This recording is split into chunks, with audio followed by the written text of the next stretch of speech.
오늘 이 아침 우리에게 주시는 말씀, 하나님의 말씀 요한복음 12장 1절로 8절의 말씀입니다.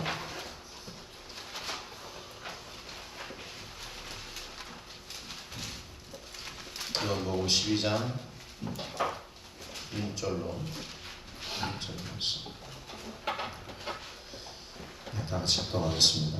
6월절 엿새 전에 예수께서 베다니에 계시니 이곳은 예수께서 죽은 자 가운데서 살리신 나사로가 있는 곳이라.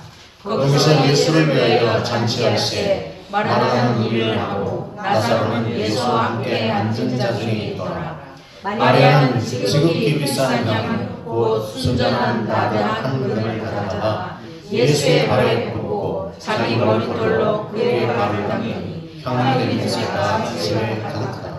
제자 중 하나로서 예수를 전해줄 가룟 유다가 말하되 이 향유를 어찌하여 300데나리온에 팔아 가난한 자들에게 주지 아니하였느냐. 이렇게 말하면 가난한 자들을 생각함이 아니라 그는 도둑이라 돈 괴를 받고 거기 넣은 것을 훔쳐 가미노라. 예수께서 이르시되 그를 가만히 두어 나의 장미한 나를 위하여 그것을 간직하게 하라.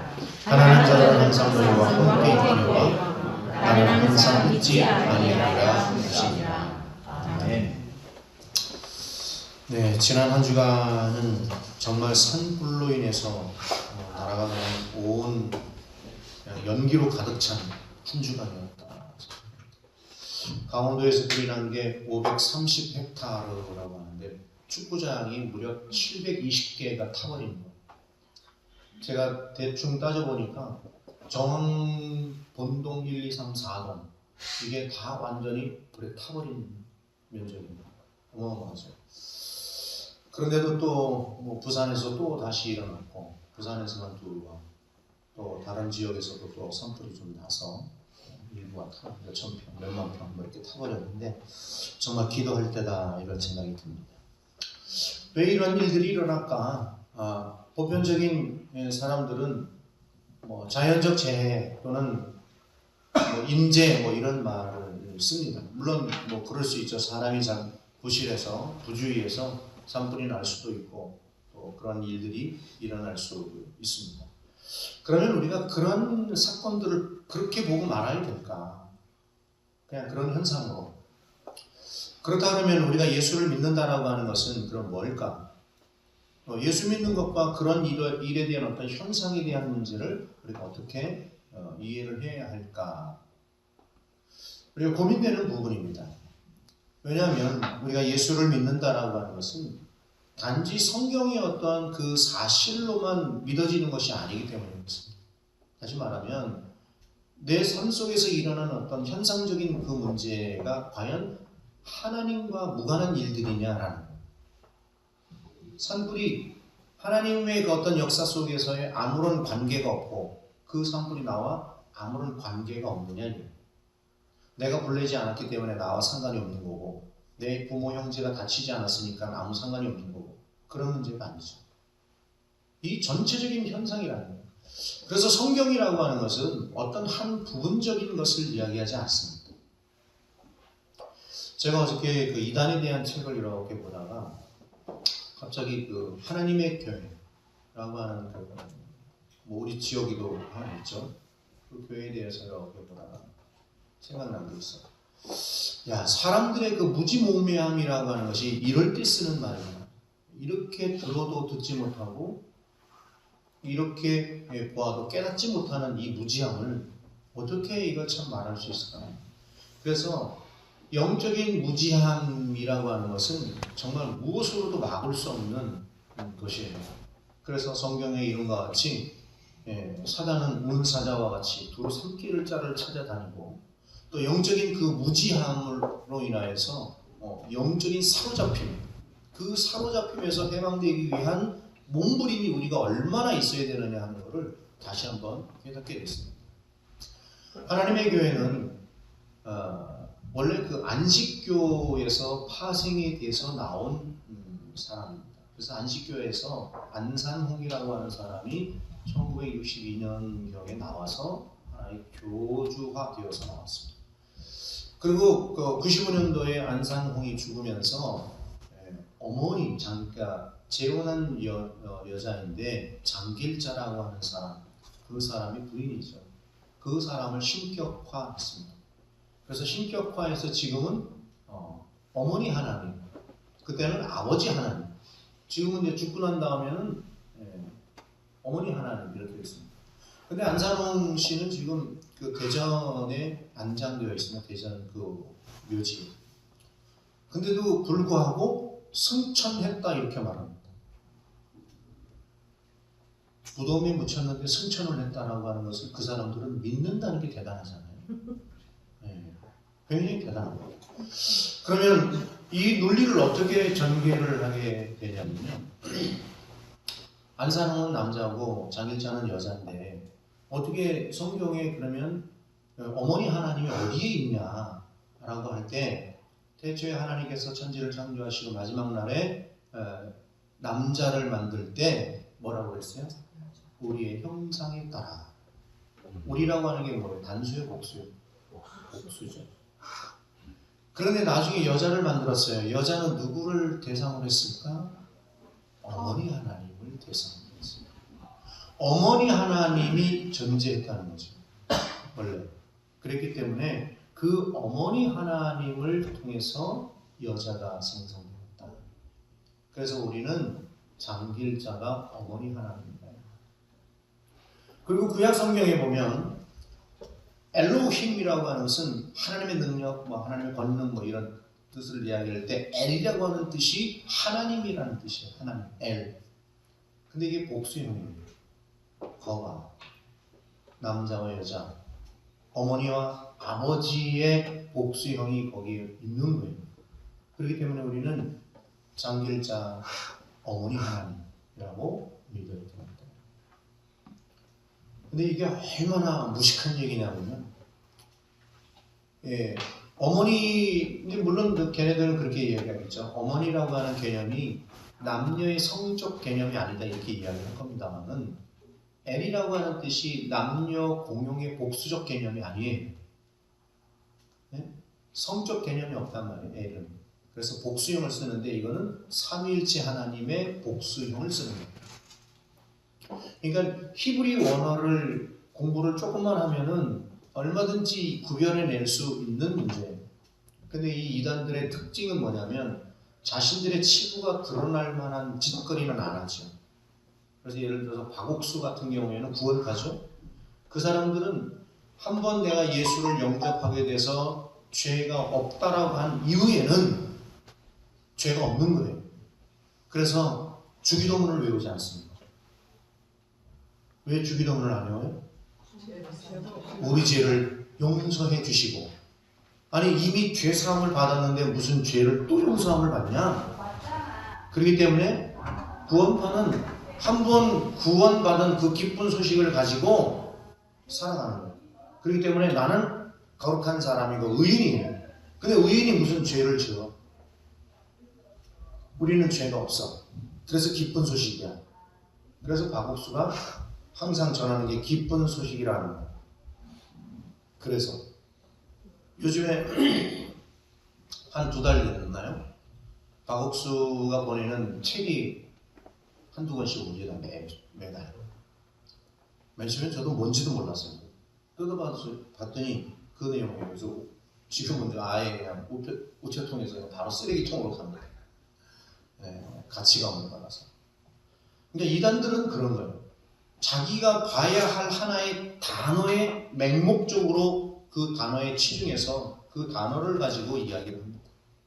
신천지 이만희도 마찬가지고 또 JMS라고 하는 정명석도 마찬가지고 통일교의 교주 문선명도 마찬가지입니다.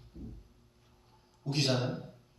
그 통일교도 보면은 교주가 지금은 이제 죽고 난 다음에 그 교주가 둘로 나눠졌습니다. 경제 부분 교주와 종교 부분 교주가 따로 있어요. 그래서 그 어머니도 거의 신격화, 그 부인도 신격화가 되어 있거든요. 근데 얼마 전에 아들이 어머니를 법정에 고소를 했어. 이런. 근데도 거기에 그 따르고 있는 통일교의 신도들이 우리나라 안에서만 19,000명 정도 됩니다. 근데 그 사람들은 우리나라의 그 모든 것을 갖고 있는 게 아니고 미국에, 그래서 우리가 잘 알고 있는 엠파이어 스테이트 빌딩도 통일교 재단 거고, 그 다음에 크리스찬 투데이도 통일교 재단 거고, 우리가 잘 알고 있는 그 일화, 우리나라의 일화그룹에 관련되어 있는 거. 그리고 양평에 가면은 무슨 천혜궁인가 뭔가 하는 어마어마한 곳이 있어. 여의도도 사실은 성지를 만들려고 했다가 기독교에서 반대하는 바람에 못했죠. 그 사람들은 수백조 원의 자금을 가지고 있기 때문에 한 나라를 좌지우지하는 것은 어렵지 않습니다. 그래서 통일교는 지금 북한에 통일교에 관련된 동산이 있습니다. 문선명의 고향. 그래서 거기는 성지입니다. 그래서 김일성이 살아있을 때부터 시작해가지고 김정일에 이르기까지 많은 돈을 투자했고, 지금도 북한에서 피아트 자동차를 생산하고 있는데 그게 지분을 70%를 가지고 있는 게 통일교예요. 그래서 북한에서 생산하고 있습니다. 그렇기 때문에 북한이 통일교에서 이야기하는 것을 거절하기가 어려워요. 그러니까는 우리가 잘 알아야 되는 게, 지금 뭐 문재인 대통령이 그냥 뭐 북한하고 어떻게 하든지 뭔가 좀 해보려고 하는데 결코 넉넉하지 않습니다. 한마디로 통일교가 어떤 이야기를 하느냐에 따라서 달라질 수 있는 그런 영향력이 없지 않아 있다는 거예요. 자, 그렇다면 우리가 어쨌든 오늘 이 향유를 부은 이 6월절을 맞아서 향유를 붓는 이 사건에 대해서 우리는 어떻게 봐야 되나 하는 거예요. 다른 사람들은 자기만의 관점으로 이야기를 합니다. 자, 오늘 두 가지 관점이 있죠. 예수를 중심에 놓고 한 여인의 향유를 붓고 있고, 그 향유를 부은 사건을 통해서 바라본 제자들이 있습니다. 가룟 유다. 이 두 사람의 관점을 우리가 어떻게 이해를 해야 되나? 그럼 중심은 무엇이 되어야 될 건가 하는 거예요. 자, 기본적으로 결론으로 얘기한다면 향유라고 하는 것은 뭐냐면 예수 그리스도의 십자가의 죽으심에 대한 동참을 의미하는 거예요. 그러니까 왜 이 여인이 300데나리온, 즉 지금으로 말하면 1년치 연봉에 해당되는 그런 돈인데, 그런 돈을 한순간에 깨어서 그 예수의 발치에 두어 씻는다. 이게 도대체 뭔 의미일까? 그럴 만한 가치가 있는 일일까? 하는 거죠. 충분히 가치가 있다라고 하는 것은 이미 예수님께서는 이 6월절이 끝나면은 십자가에 달려 돌아가시게 되어 있는 일정이 있습니다. 그렇기 때문에 그 일정에 따른 것을 이미 주님은 알고 있었고, 이 여인은 그것을 예비하는 성격으로 예수님 앞에 향유를 붓고 있다는 사실이에요. 그런데 제자들은 3년씩이나 주님과 함께한 그런 삶을 살았지만 예수님의 행적에 대해서는, 일정에 대해서는 도무지 관심이 없는 거죠. 이 두 사람의 어떤 배경적인 것, 환경적인 것, 이러한 것들을 보게 되면 우리의 내면이 양립하고 있는 그 내면과 전혀 다르지 않습니다. 우리의 내면 한쪽에는 주님을 섬겨야 하는 그런 내면도 있지만, 우리의 한편으로는 세상과 짝하에서 오늘도 주님을 십자가에 못 박고 있는 그 현장 속에서 오늘도 우리는 살고 있다는 거예요. 그래서 이 양립되어 있는 이 내면을 어떻게 끌어낼 것이냐, 그리고 어떤 관점으로 이것을 승화시켜서 십자가에 동참하는 신앙으로의 삶을 살아갈 것이냐, 이거는 누가 대신해 주지 않는다는 거예요. 그렇기 때문에 신앙생활이라고 하는 것이 단순하지 않다. 제가 이단에 대한 이야기 드렸습니다만, 근데 이 이단들은 그러한 맹목적인 것이지만 거기에 올인을 한다는 거예요. 제가 지난번에도 중앙역 있는 데를 한번 이렇게 걸어갔다 올 일이 있어서, 거기는 그 이단들이 굉장히 나와서 전도를 많이 하거든요. 근데 아기를 들쳐업고 나와서도 그거 받고 싶은 아니에요. 주는 거를 미안해가지고, 야, 저렇게까지. 그럼 이게 무슨 차이가 도대체? 그러니까 이게 맹목적이라고 하는 것만큼 무서운 거는 없는 거예요. 맹목적은 자기 이성과 판단을 흐리게 하고 자기의 뜻이 아닌 무언가에 우리가 흔히 말하는 홀린 것 같은 이성을 잃어버리게 되는 거예요. 제가 방금 말씀드렸잖아요. L이라고 하는 하나의 단어만 가져도 중동지방에서 이 L이라고 하는 단어가 어떻게 사용되고 있는가만 우리가 이해를 해도 그런데 넘어가지 않을 것 같은데, 근데 제가 지금도 기억이 나는 것이 생생한 게 뭐냐면, 과거에 우리 교회 다니다가 신천지에 빠져서 갔던 사람이 있습니다. 그래서 제가 정말 열심으로 신앙생활을 했어요. 그래서 제가 만났어요. 도대체 이만희라는 사람이 정황을 봐라, 이러한 상황, 그걸 성경을 봐라, 이게 아니지 않냐 한마디 하더라고요. 믿어지는데 어떡합니까? 이만희가 신이라고 하는 것이 믿어지는데 어떡하냐는 거예요. 이미 영적으로 잡혀있기 때문에 이건 답이 없는 거예요. 그렇기 때문에 너희는 시험에 들지 않도록 기도하라는 거예요. 시험에 들지 않게 깨어있기 위해서는 뭘 해야 돼? 성경을 성경으로 봐야지. 성경의 자의적인 해석, 자기 임의의 해석을 갖다가 끌어 넣어서 되는 게 아니에요. 성경은 성경이 답을 주고 있어요. 근데 사람들은 자꾸 성경의 해석을 다른 데서 찾아. 여러분들 주석이 다 맞는 해석이 아니에요. 서기가 되어 있고 주석이 되어 있고 거기에 해설집이 있어. 그게 다 옳은 게 아니라. 왜? 그건 그 사람의 관점일 뿐이에요. 성경은 성경 자체에서 해석을 찾아내야 돼요. 저도 여러분들에게 성경을 가르치고 성경을 이야기하지만 제 해석이 다 옳다고 볼 수는 없어요. 제가 또 말하는 과정에 또 원고를 작성하는 과정에 꼬일 수도 있잖아요. 그러니까 여러분들이 똑똑해야 돼. 성경을 성경대로 내가 전하고 있는지 안 하고 있는지 여러분들이 알아야 될 거예요. 내가 무조건 1 더하기 1은 3이라고 그런다고 해서 그걸 아멘? 성경이 이야기하는 그 관점의 논점을 분명히 하기 위해서는 성경이 이야기하는 게 뭘까에 대한 부인이 있어야 됩니다.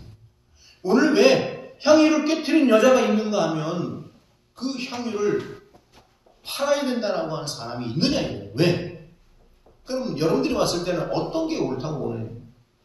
우리가 보편적으로 보면 무식한 거죠. 그걸 왜 깨서 거기다 부어? 그거 아니어도 되잖아요. 그렇게 깨지 않아도 되잖아요. 얼마든지 예수님께서 죽으심에 대한 걸 우리가 준비할 수 있는 방법이 있어요. 왜? 꼭 그걸 깨야 됩니까? 그러면 우리 그렇게 해석 못하나요? 할 수 있습니다. 얼마든지 그거 아니어도 할 수 있는 방법이 있다는 거예요. 그게 우리가 생각할 수 있는 관점이에요. 그래서 지극히 제자의 편을 들 수 있다니까요. 우리는.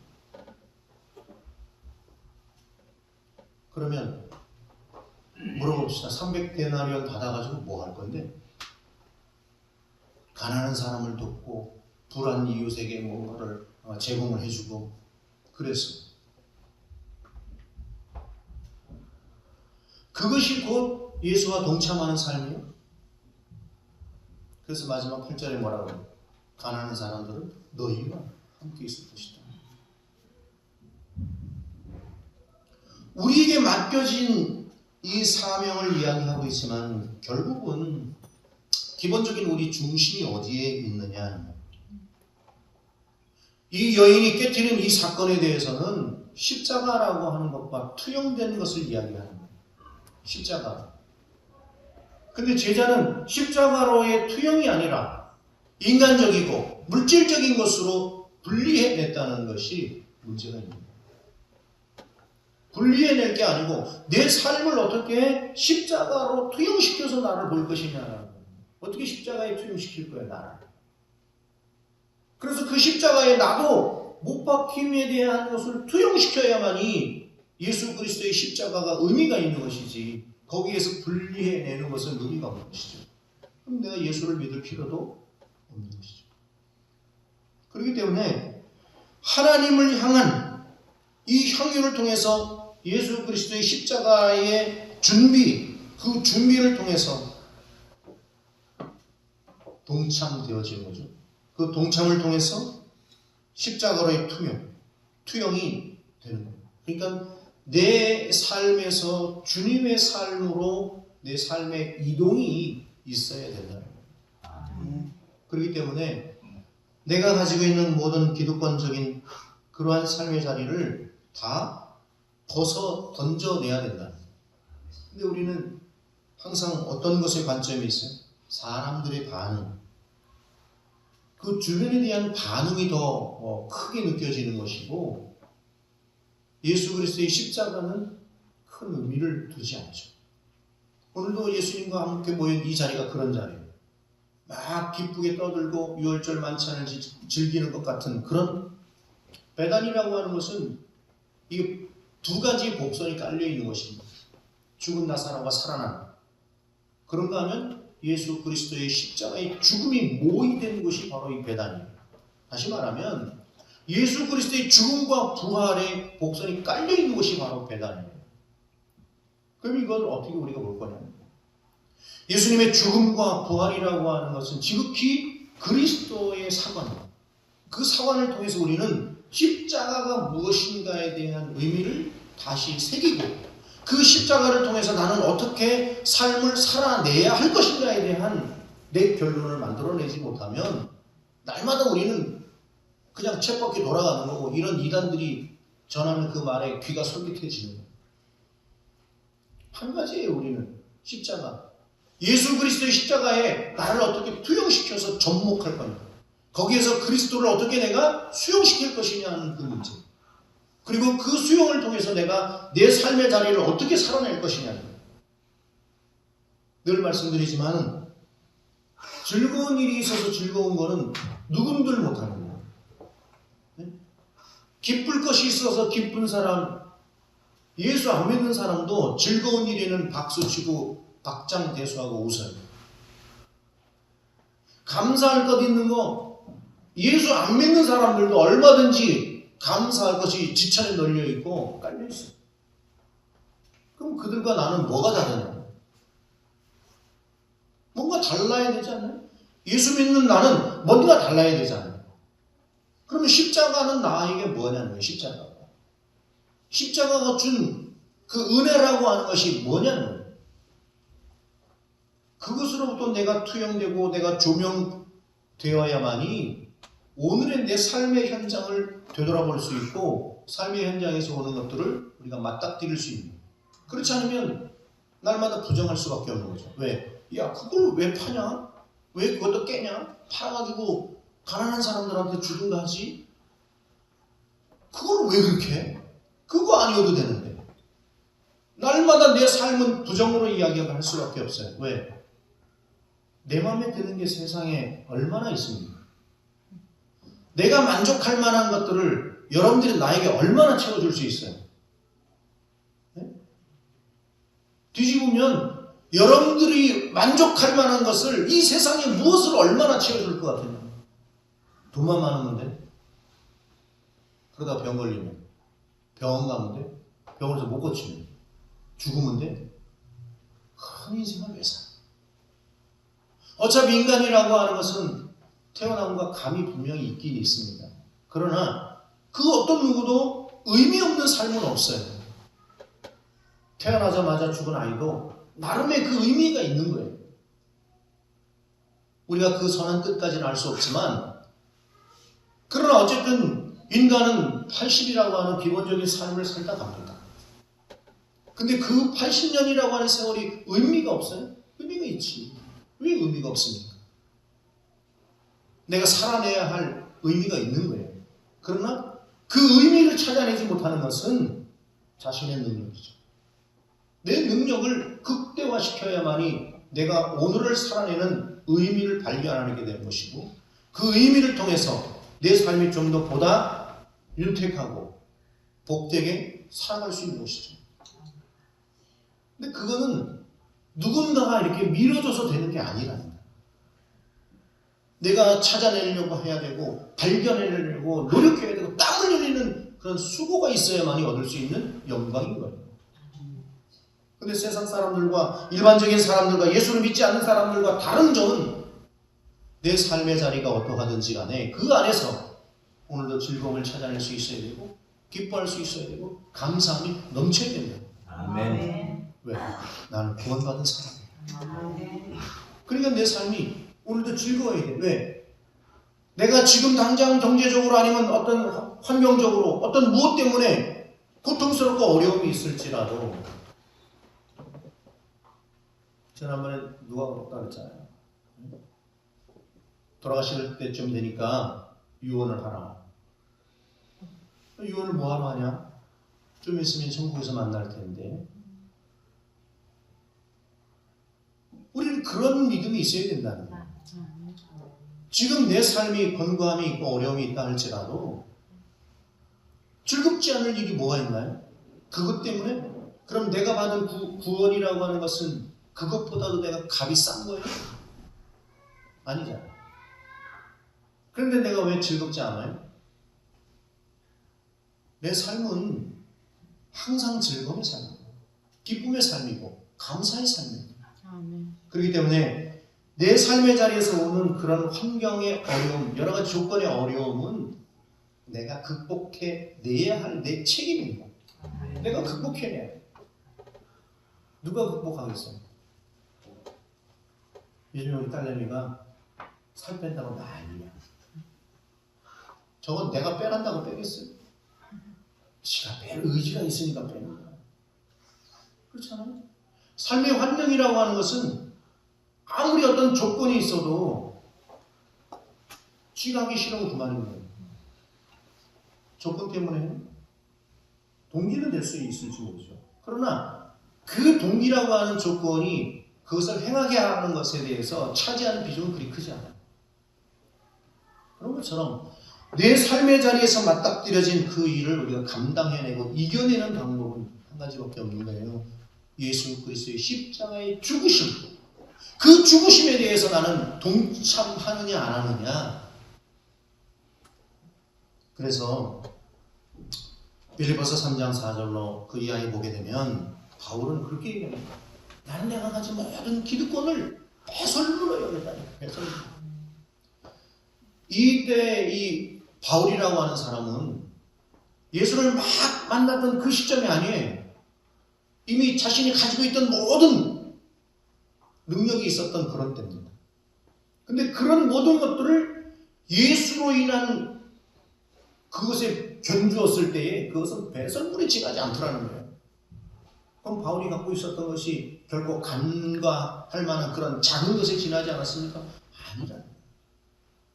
그럼에도 버릴 수 있었던 것은 예수 그리스도의 십자가가 자기 인생의 전부를 걸어도 가지고 있는 것에 비하면 아무것도 아니라고 하는 것을 바울은 깨달았기 때문에 그렇죠. 여러분들도 그런 깨달음을 얻기를 원합니다. 아멘. 그래서 정말 내 삶의 환경이 어떠할지라도 그 삶의 환경을 예수 그리스도의 십자가에 동참한다라고 하는 그 믿음을 가지고 오늘의 삶을 이겨내시기 바랍니다. 아멘. 그래서 하나님 주시는 놀라운 능력을 오늘도 여러분 삶 가운데서 경험하길 바랍니다.